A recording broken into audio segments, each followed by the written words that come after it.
Hayotimiz haqida o'ylar ekanmiz, unga hikoya tarzida yondashamiz. Birinchi bo'lib, biz dunyoga keldik, keyin bu narsalar qildik, xotiralar yaratdik va bugun bo'lsa mana o'qiyapmiz. Yoki qayerdadir ishlayapmiz. Kelajakda yanada ko'proq ishlarni amalga oshirishni niyat qilamiz. Balki dunyo aylanishini, balki yetarlicha pul to'plab nafaqaxo'rlik davrini chop o'tkazishni rejalashtiramiz. Barchamiz hayotimiz haqida gap ketganda uni mana shunday hikoya tarzida tasavvur etishga moyilmiz. Hikoyaning boshi, o'rtasi va nihoyat so'nggi mavjud. Hayotni hikoya tarzida anglash bir tomondan tushunarli, chunki shunda o'tmishga qarab, bugungi holatimiz haqida yaxshiroq tushunchaga ega bo'lishimiz va kelajak haqida turli umid va orzularga ega bo'lishimiz mumkin.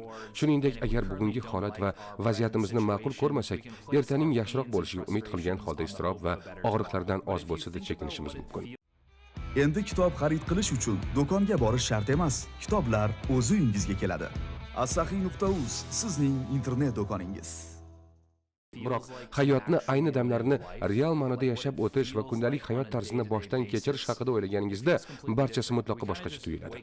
Ertalab uyqudan turamiz, boshda o'zimizni noxush his etamiz. Oshxonaga chiqib kofe tayyorlaymiz, cho'milib chiqamiz va mashinaga minishdan oldin kiyimlarimizni kiyib olamiz. Keyin yo'ldagi McDonald's tamadixonalaridan yegulik buyurtma qilamiz. Bu ham biz mukkasidan ketgan odatlardan biriga aylanib bo'lgan. Ishxonadagi ishni tugatgach uyga qaytamiz. Odatda bu paytga kelib ancha charchab qolgan bo'lamiz va Netflix yoki boshqa nimadir tomosha qilib uyquga ketamiz.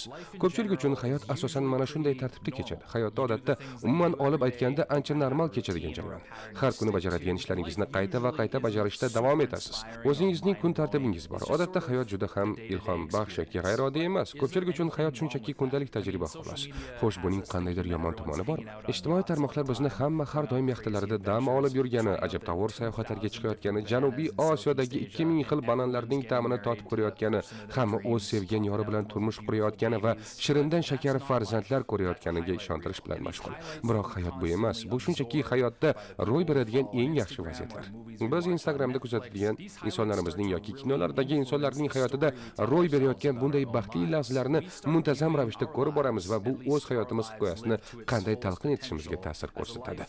Biz o'z hayotimizni iloji boricha ko'proq baxtli lahzalardan, go'zal lahza va vaziyatlardan iborat bo'lishi kerak bo'lgan hikoya tarzida ko'ra boshlaymiz. Va hayotimizda hech qanday ajabtovur, g'ayritabiiy narsalar sodir bo'lmayotgan kunlarni sifatsiz kunlar sifatida ko'ra boshlaymiz. Ajoyib kunlar umidimiz nishoniga aylangan. Odatiy kunlarimiz esa zerikarli kunlar sifatida ko'riladigan bo'lib qolgan. Biz o'zimizni, hayotimizni, o'z qobiliyatlarimizni havoga sovurayotgandek his qilamiz. Biroq biz o'zimizga aytib beradigan ertak yolg'ondan iborat. Hech kimning hayoti biz o'ylaganchalik sarguzasht va iliq lahzalarga boy emas. Hatto Dwayne Johnson va Elon Muskning hayoti ham unday emas. Albatta, bu insonlar bizdan ko'ra ajoyibroq va muhimroq ishlarni amalga oshirishyapti.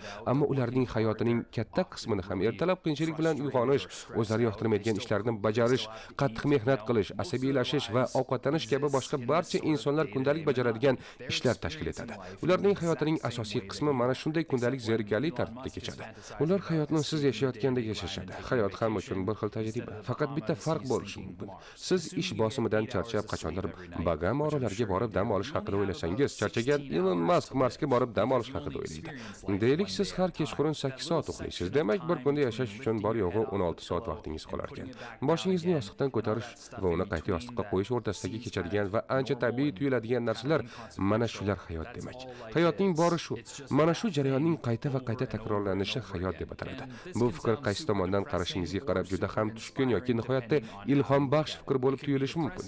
Agar mana shu oraliqdagi 16 soatni yoqtirmasangiz, bu fikr sizga tushkunlik keltirishi mumkin. Odatda ko'pchiligimiz o'zimizning yomon odatlarimiz qullariga aylanganmiz. O'zimiz bajarishni istamaydigan ishlarni amalga oshiramiz. O'zimiz uncha ham xush ko'rmaydigan ishlarda ishlaymiz. Biz tushib qolgan moliyaviy yoki ijtimoiy vaziyat o'zimiz uchun qoniqarli bo'lmaydi. Shunday ekan, har kuni kundan kunga o'zimiz yoqtirmaydigan ishlarni bajarish bilan mashg'ul bo'lishga majbur bo'lamiz. Kelajak haqida tinmay turli tuman tasavvurlarga berilishimiz sababi ham ana shunda. Biz hali-haligacha hayotimizning haqiqiy lahzalarini yashab o'tishimiz mumkinligiga umid qilib, yorqin kelajakni kutmoqdamiz. Agar hayotimizning bori hozirgi kunlarimiz kabi boshqa kunlardan iborat bo'lsa, unda bu bizni g'amgin qilmay qo'ymaydi. Lekin hammasi biz o'ylaganimizchalik yomon emas, chunki butun boshli hayotimizni o'zgartirishimiz hammamiz tasavvur qilganchalik mashaqqatli ish emas. Hayotimizni mana shu 16 soatlik kichik sahnalar ichida yashab o'tar ekanmiz. Bu vaqt o'zimizni va harakatlarimizni mukammallashtirishimiz uchun ko'plik qilmaydi. O'zimiz bajarishni istagan va biz uchun foydali bo'lgan odatlarni o'zlashtirishni boshlashimiz mumkin. O'z tamoyillarimiz va shaxsiy qadriyatlarimizga mos tushadigan va biz har kuni bo'lishni orzu qiladigan insonga aylanishimizga yordam yordam beradigan qarorlarni qabul qilishni o'rganishimiz mumkin. Chunki yaxshi hayot bu yaxshi kunlardan iborat bo'lgan hayot. Yaxshi hayot deganda biz istagan barcha narsa sodir bo'lgan, hech qanday qiyinchilik yoki muammo tug'ilmagan paytlarni tushunishimiz noto'g'ri. Biz harakat qilib turgan kunlarning o'ziyoq yaxshi hayotni belgilab beradi. Biz yaxshiroq yashashga harakat qilib ko'rdik. Qadriyatlarimizga mutanosib qarorlarni amalga oshirdik va bizni xursand qiladigan kichik ishlarni amalga oshirdik. Mana shuning o'zi yaxshi hayot sanaladi. Kichik lahzalar bizni baxtga yeta oladi. Do'stingiz bilan qizg'in suhbatlar o'tkazish yoki mehr bilan ovqat tayyorlash va mazali ovqatingizni tatib ko'rib, bundan mamnun bo'lishingiz mumkin yoki vaqti bilan bittadan ijobiy odatlaringizni ko'paytirib borishingiz kayfiyatingizni chog' etishda hissa qo'shishi mumkin. Hayotingizning ma'lum bosqichiga yetib, bu kabi harakatlar avtomatik tarzda amalga oshiriladigan bo'ladi. Ammo bir muammo tug'ilishi mumkin. Yangi odatlarni o'zlashtirishni boshlaganingizda, deylik, har kuni YouTube'dagi videolarni mukkasidan ketgancha tomosha qilish odatini kitob o'qish odatiga o'zgartirmoqchi bo'lganingizda, kishi uchun juda qiziqarli bo'lgan odatdan sekin va mushkul bo'lgan odatga o'tishingiz talab etiladi. Natijada bunday katta o'zgarish ilojsiz tuyulishi va siz harakatni boshlamasdanoq unga nuqta qo'yishingiz mumkin. Bu muammo bilan yuzlashishning ajoyib bir yo'li mavjud. Bu ham bo'lsa, hammasini kichikroq o'zgarishlardan boshlashdir. Misol uchun, nihoyatda qiziqarli bo'lgan odatlaridan, deylik, xilma-xil videolar tomosha qilishdan o'rtacha qiziqarli bo'lgan odatga, ya'ni foydali videolar tomosha qilishga o'tishingiz mumkin.